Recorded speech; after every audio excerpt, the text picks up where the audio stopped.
So when they ask about dura mater, when you read about dura mater, this is what they're talking about, okay? And then it's not on most of the sheep brains. Okay. So this is the longitudinal fissure, okay? And this right here is the transverse fissure. Thank you, transverse fissure.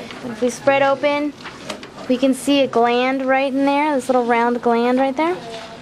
That is that pineal gland, also called the pineal body.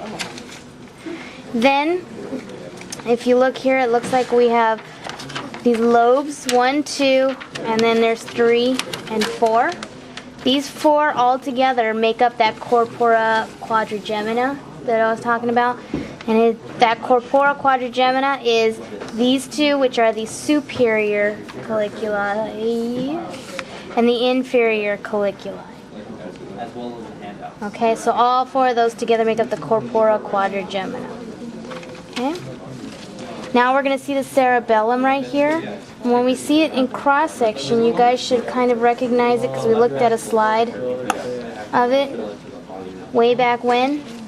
Remember with that arbor vitae here, right? That tree of life. And we saw gray matter, molecular matter, and all that stuff, right? Alright.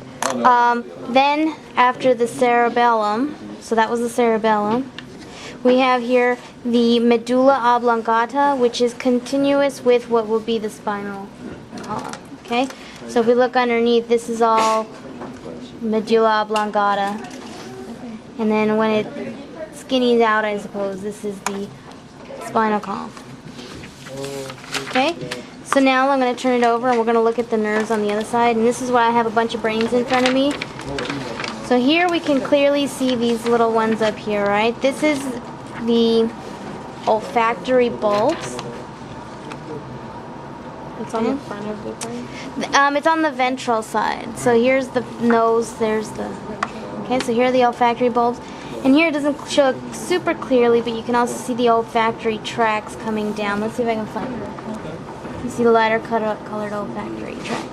Okay, next down we're going to see optic nerve number 2. By the way, it's cerebral hemispheres, okay? Optic nerve number 2, these right here. This will eventually go out to what we saw in the sheep eyeball, right? The optic nerve coming from there, from the eyeball. Then, where they cross each other, that is called the optic chiasma. Okay? And that's why your right eye communicates with your left brain, and your left eye communicates with your right eye brain. Opposites. So that cross is called the optic chiasma, and then here are the optic tracts. Okay? Now, this one still kind of has it in place. So does this one. This right here is the pituitary gland, which normally comes off when you take off the dura mater. See, there's remnants of the pituitary gland. So it's mostly embedded in the dura mater. But if we move the pituitary gland to the side, there should be a continuous channel going between them. This whole channel right here is called the infundibulum. Okay?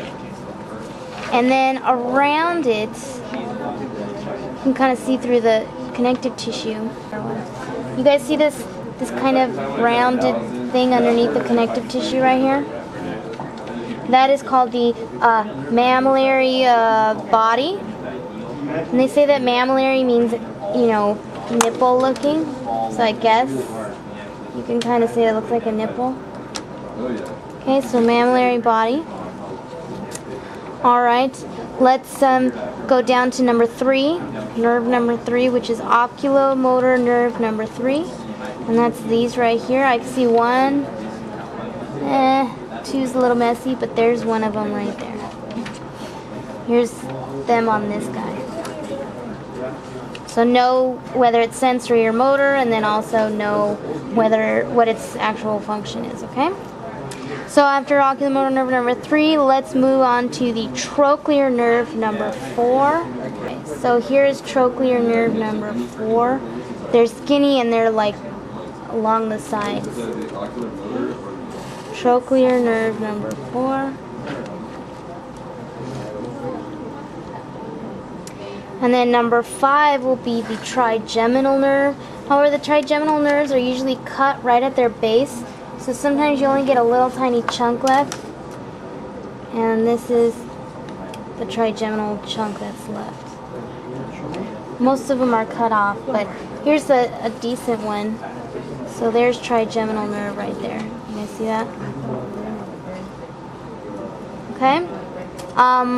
Then, since we're looking at the ventral side, well, we'll stick with this one. This right here is called the pons, which is a part of the medulla oblongata. But if we pin it here, we want you to say pons. Okay, and then facial nerves are gone. Well, we need abducens nerve number 6, don't we? Let's see which one has it. There's one. Abducens nerve number 6. That little tiny thing right there.